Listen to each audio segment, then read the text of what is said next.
We don't give them a break anymore, as you know, they're paying the full loaded wage rate for the halftime SRO, and we pay their cost rate for the building, which, again, because it's good business practice to transition with minimum recover taxpayer money.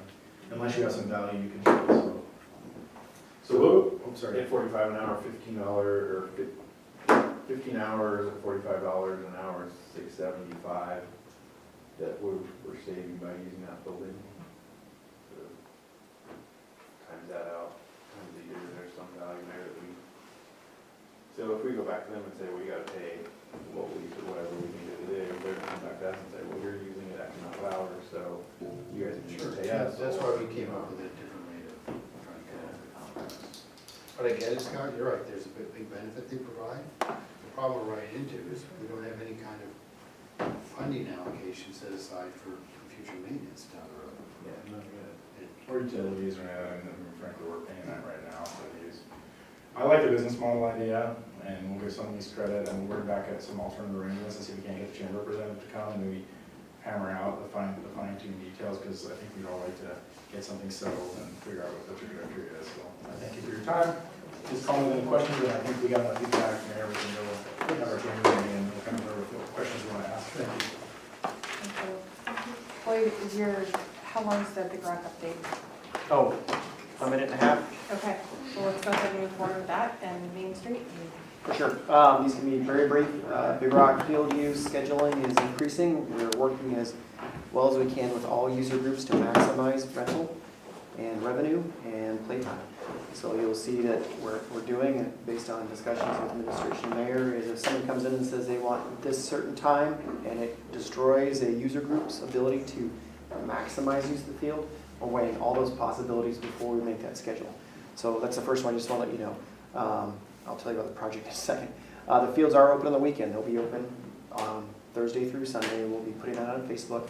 If someone has a rented use, they get priority over others. So there are already people that have rented the fields out for Thursday morning, and that'll get pushed out. For project work, when you go up there, you'll see that more concrete has been placed. The fields are essentially complete, and now it's mainly the plaza area adjacent to the fields that are being finalized. And that's really what's happening up there. And it is weather dependent. The contractor's gone to the point of setting up tents so they can place concrete. Any questions about the Big Rock ball field project? Do you have an idea when they might anticipate the end of the concrete project? Yes, soon.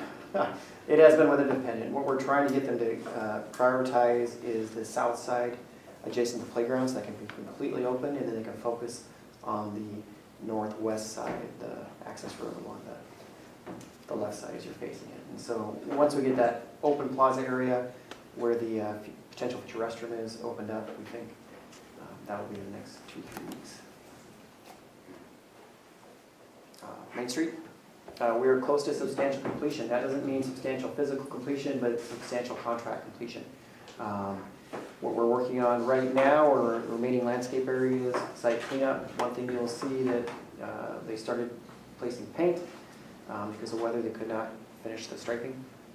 This is something we're working with WashDOT on to see if they'll let us go to substantial completion for the contract.